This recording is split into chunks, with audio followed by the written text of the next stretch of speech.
चलो, तो बेटा अब नेक्स्ट न्यूमेरिकल हम लोग लिखेंगे इसी का। What should be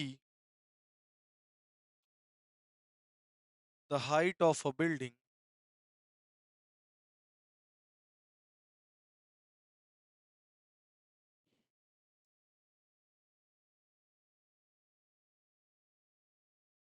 the height of a building when a 20 kg object when a 20 kg object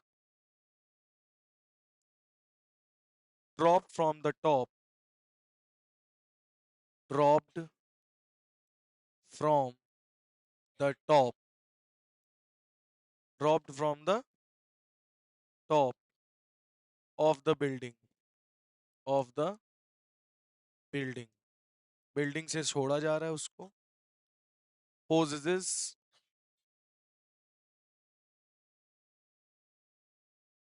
5000 joule of energy। कितने joule energy? 5000। does he gain does he gain take g is equal to 9.8 metre पर second square.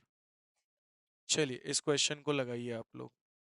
Question कह रहा है कि एक building है, height है उसकी, उस हाइट से बिल्डिंग की हाइट से 20 kg ऑब्जेक्ट को ड्रॉप किया जा रहा है टॉप से, बिल्डिंग के टॉप से, और उसकी काइनेटिक उसकी एनर्जी कितनी बढ़ जा रही है?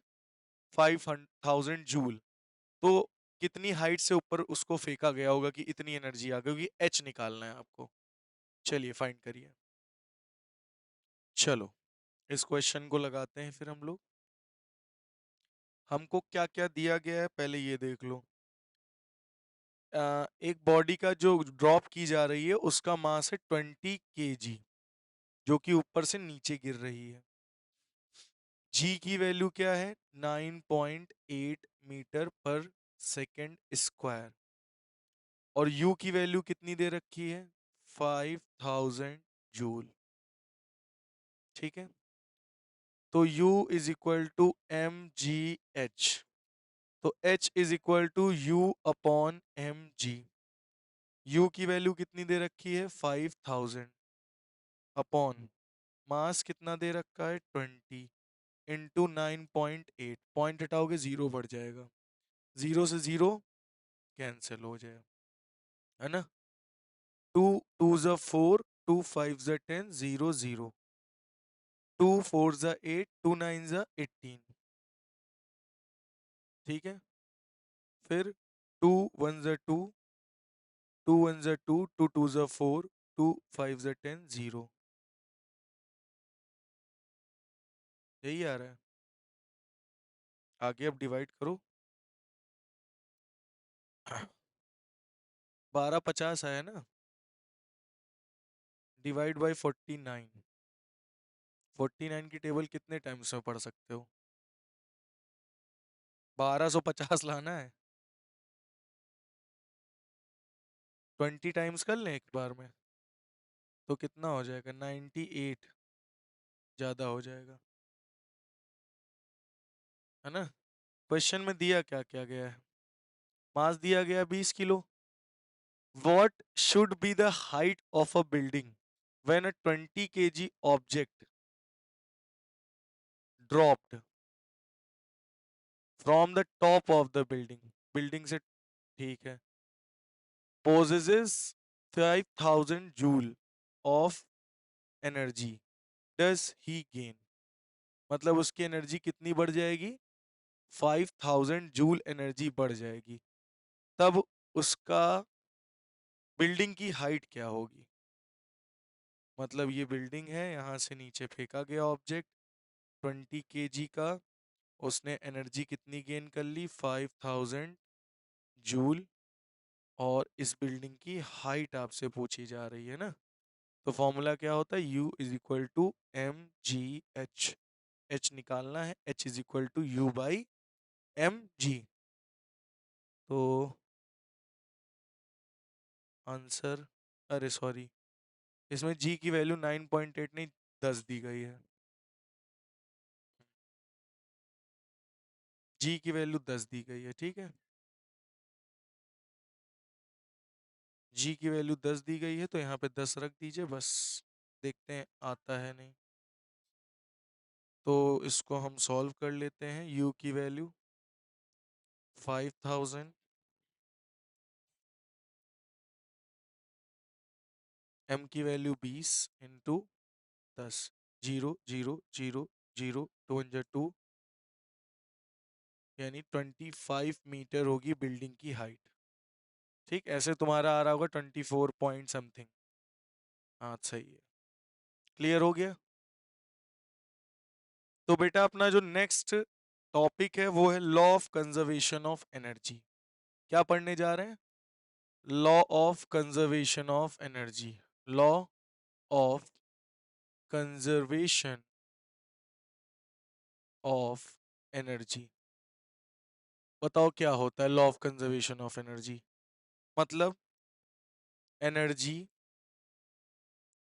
Can neither be created nor destroyed,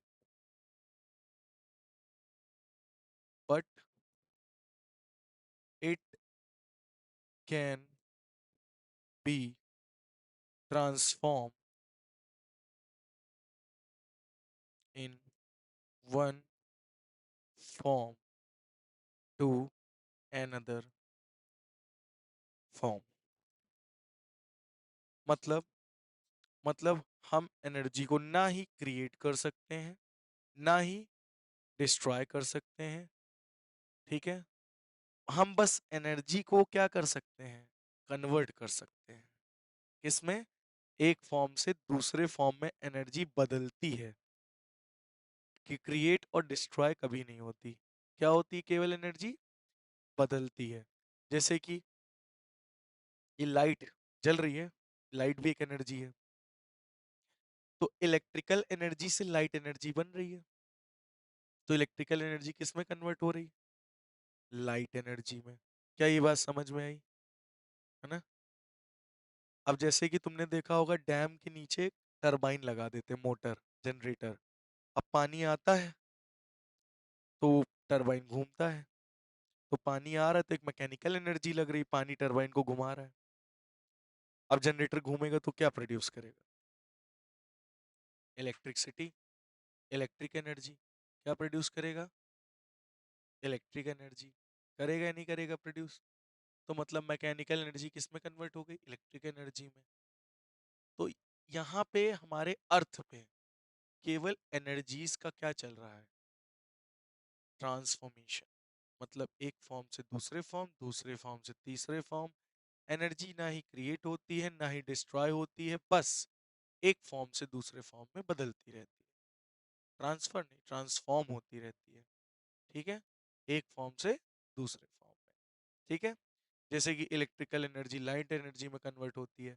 अब जैसे साउंड बजाते हो तो वो इलेक्ट्रिकल एनर्जी किसमें? साउंड एनर्जी में बदल रही है, तभी तो साउंड सुनाई पड़ रहा है। जैसे कि केमिकल एनर्जी से इलेक्ट्रिकल एनर्जी बनती है। सेल यूज करते हो, बैटरी, उसके अंदर क्या भरा रहता है? केमिकल। तो केमिकल एनर्जी क्या मिल रहा है हमको? इलेक्ट्रिकल। तो केमिकल एनर्जी किस में बदलती है? इलेक्ट्रिकल एनर्जी में। लाइट एनर्जी से केमिकल एनर्जी हो जा कन्वर्ट हो जाती है, फोटोसिंथेसिस, सूरज की रोशनी पड़ती तभी होती है। तो कहने का मतलब लाइट केवल क्या हो रही है, वो एनर्जी क्या होती है? ट्रांसफॉर्म, एक फॉर्म से दूसरे फॉर्म में कन्वर्ट होती रहती है, ठीक है। इसको ना ही हम क्रिएट कर सकते हैं ना ही डिस्ट्रॉय कर सकते हैं। तो energy can neither be created nor destroyed, it but it can be transform in one form to another form. इसको नोट कर लीजिए। नोट हो गया? तो लिख लीजिए total energy of the universe remains constant. Total energy of the universe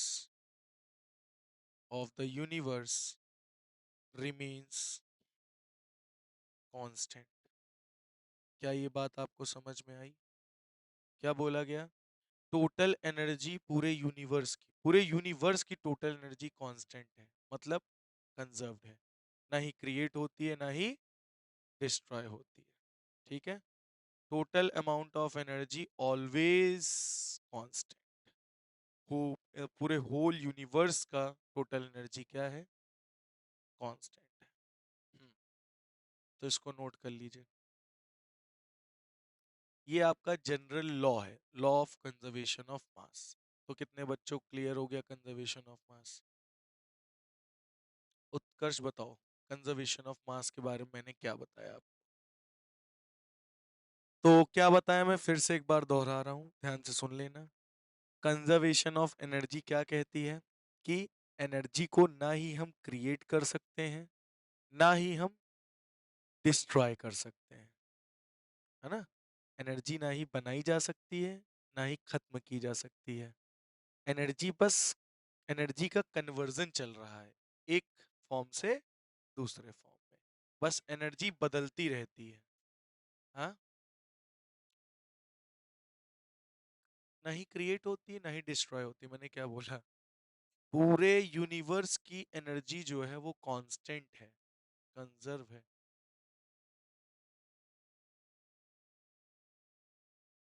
बिल्कुल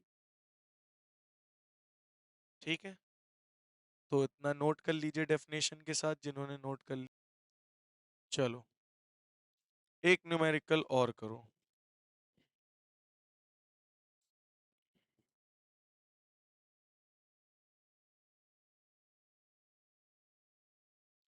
A body of mass 1 kg falls from a height of 5 meter. How much energy does it? G की value 9.8 fix. चलो करो करो।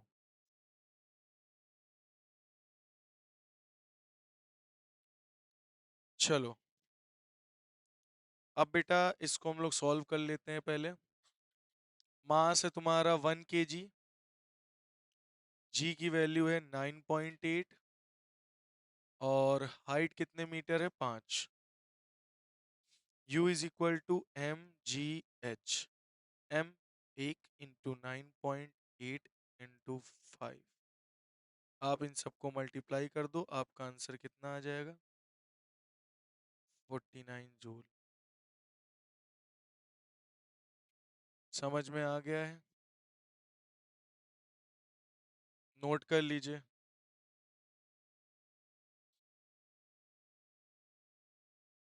Next question.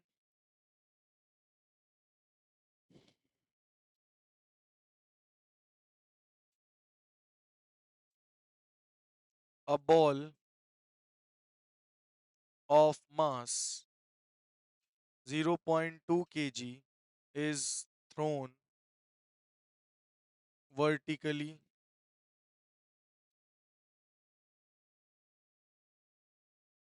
upward.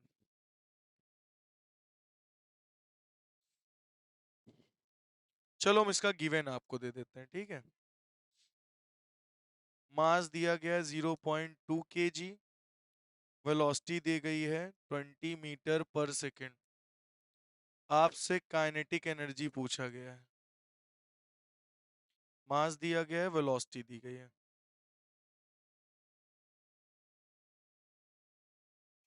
क्या आया है? Kinetic energy का formula क्या होता है? Half mv²। हाफ मास कितना दिया गया? 0.2 v² यानी 20 × 20। पॉइंट हटाओगे नीचे एक जीरो बढ़ेगा, 0 0 2 से 2, 22 ज़ा 40 जूल। ठीक है, इतना आप लोग कर लीजिए, इसके आगे कल हम लोग पढ़ेंगे।